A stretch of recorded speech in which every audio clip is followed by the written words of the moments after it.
Road construction का काम चल रहा होता है। एक जेसीबी मशीन लगातार रोड कंस्ट्रक्ट करने के काम में लगी होती है, लेकिन उससे पहले उसे खुदाई करनी होती है। वो खुदाई में लगी होती है। तभी अचानक बहुत सारे बंदरों की फौज आ जाती है और जेसीबी मशीन को घेर लेती है। अचानक जेसीबी मशीन भी खराब हो जाती है। आखिर क्या था ऐसा कि वो बंदर रोकना चाहते थे जेसीबी मशीन को? कैसे खराब हो गई जेसीबी मशीन अचानक काम करते हुए? इस किस्से के पीछे की सच्चाई जानकर आप हैरान रह जाएंगे, और जब जान लेंगे तो आपके दिल में करुणा जाग उठेगी, आपके दिल में एक अलग ही भाव आ जाएगा। तो इस वीडियो को अंत तक जरूर देखें। यूं तो आप सभी जानते हैं कि हिंदू धर्म को सबसे पुराना और सबसे पूजनीय माना जाता है। हिंदू धर्म में गाय हो या वानर, हर किसी को आराध्य देव के साथ जोड़कर पूजा जाता है। जहाँ गाय को गौ माता माना जाता है, वही बंदरों को हनुमान के वंश का माना जाता है और उनकी सेना से जोड़ा जाता है, यानी कि वानर सेना से। भारत देश में तो आप सब ने देखा ही होगा, लेकिन आज जिस घटना की हम बात कर रहे हैं वो कहीं और की नहीं बल्कि हमारे पड़ोसी देश पाकिस्तान की सरजमी पर घटी है। जी हाँ, इस घटना के घटने के बाद सभी पाकिस्तानियों ने भगवान हनुमान और उनकी वानर सेना का लोहा मान लिया है। चलिए जानते हैं आखिर ये किस्सा क्या है। दरअसल हुआ ये कि कुछ दिन पहले एक रोड का काम चल रहा था। ऐसे में पाकिस्तान के प्रशासन द्वारा रोड पर कार्य के लिए जेसीबी मशीन लगाई गई थी। कुछ घंटों की मशक्कत करते हुए उन्होंने रोड का कार्य तो किया, लेकिन अचानक से वो जेसीबी मशीन खराब हो गई। उसके बाद दोबारा टेक्निकल एरर के चलते एक और जेसीबी मशीन लगाई गई, लेकिन अचानक आसपास के पेड़ों में बहुत हलचल देखने को मिली। जब लोगों ने उन पेड़ों को गौर से देखा तो वहां कोई और नहीं बल्कि हजारों की संख्या में बंदर आ गए थे, वानर आ गए थे, जो लगातार पेड़ों को झंझोर रहे थे। और उनमें से कुछ वानर विभिन्न प्रकार की आवाजें निकाल रहे थे। ऐसा लग रहा था कि मानो वह कुछ कहना चाह रहे हैं। और जब लगातार ये सुनने के बावजूद भी जेसीबी मशीन का काम चलता रहा तो ऐसे में बहुत सारे वानर नीचे उतरकर उस जेसीबी मशीन पर हमला करने लगे। और रोड कंस्ट्रक्शन करने वाला पूरा प्रशासन डर गया, क्योंकि वो वानर 100 की गिनती में नहीं बल्कि हजारों की संख्या में थे और उस जेसीबी मशीन पर हमला कर रहे थे, लगातार उस कार्य को रोकने का प्रयास कर रहे थे। जब प्रशासन के अधिकारी पूरी तरीके से हताश हो गए तो इनमें से कुछ ने वन्य जीव संरक्षण के लोगों को बुलाया और उन बंदरों को वहां से दूर भगाने का प्रयास किया। वन्य विभाग के द्वारा कई बार हवा में फायरिंग की गई। ऐसे में वानर भागे नहीं बल्कि आसपास के पेड़ों में जाकर वापस बैठ गए। और यही नहीं, उन बंदरों की आवाज में कर्कशता और बढ़ गई। ऐसे में जेसीबी मशीन रोड के पास स्थित एक खंडहर के पास जा पहुंची और उसे तोड़ने का प्रयास करने लगी। वो जेसीबी मशीन लगातार कार्य कर रही थी। ऐसे में उन्होंने जैसे ही खंडहर को कुछ भी मीटर खोदा, उसके पास की दीवार गिराई, बंदरों की आवाज और ज्यादा भयानक हो गई और वो आसपास की दुकानों में उत्पात मचाने लगे।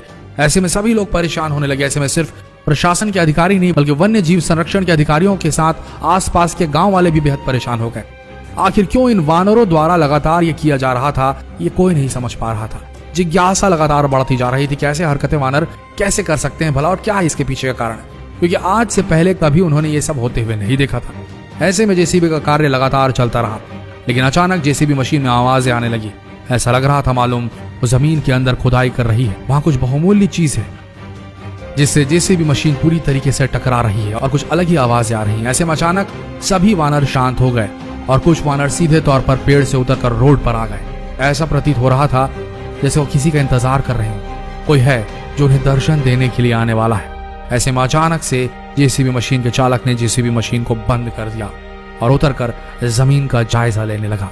लेकिन जब उसने देखा कि आखिर धरती के अंदर क्या है, जो जमीन वह खोद रहा था, उसके अंदर का नजारा देखकर जेसीबी चालक और उसके साथ जितने भी प्रशासन के अधिकारी खड़े थे, जितने भी वन्य जीव संरक्षण के अधिकारी खड़े थे, आसपास के गांव वाले थे, सब के सब हैरान रह गए, क्योंकि उस जमीन के अंदर ऐसा कुछ देखने को मिला जो कभी किसी ने नहीं देखा था।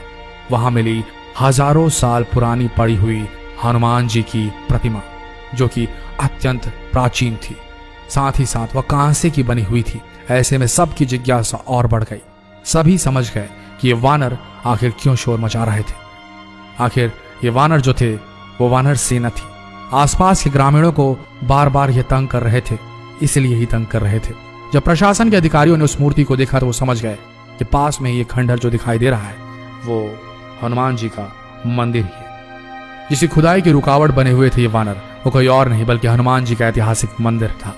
उसके आसपास जब खुदाई की गई तो कई बहुमूल्य मूर्तियां और कलाकृतियां सामने आई। विशेषज्ञों का मानना है कि इस खोज से मंदिर के निर्माण काल का पता लगाने में भी मदद मिलेगी।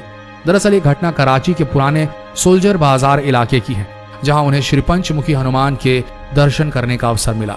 हनुमान जी की मूर्ति के साथ 8-9 अलग अलग मूर्तियां भी मिली, जिसमें अलग अलग मूर्तियां थी, जैसे कि गणेश जी की मूर्ति, शेर वाली मूर्तियां और मिट्टी के बने बर्तन भी थे। लेकिन जो घटना घटी, यानी कि लगातार वानरों द्वारा कई बार आक्रोश प्रकट किया गया और आसपास के लोगों को परेशान किया गया और रोड की खुदाई के दौरान कई बार वानरों द्वारा लोगों को परेशान किया गया, ये दर्शाता है कि वह किसी और का नहीं बल्कि स्वयं अपने आराध्य देव हनुमान जी का इंतजार कर रहे थे और वह ये नहीं चाहते थे कि कोई भी हनुमान जी की मूर्ति या उनके आसपास पड़ी हुई बहुमूल्य चीजों को नष्ट करे। ऐसे में साफ दर्शाता है कि हनुमान जी आज भी अजर अमर हैं, साथ ही साथ अपनी वानर सेना का ख्याल भी रखते हैं, जिसके चलते पाकिस्तान के रोड में हो रही खुदाई के दौरान भी ये घटना घटी। अगर आप भी सच्चे हनुमान भक्त हैं तो इस वीडियो को जितना हो सके देश भर में फैलाएं, शेयर कीजिए व्हाट्सएप पर, फेसबुक पर, और अगर आपको ये वीडियो पसंद आई तो इस पेज को फॉलो करना ना भूलें। मिलते हैं अगले दिलचस्प वीडियो में, तब तक के लिए आप सबका हमारे साथ इस वीडियो के अंत तक बने रहने के लिए दिल से धन्यवाद।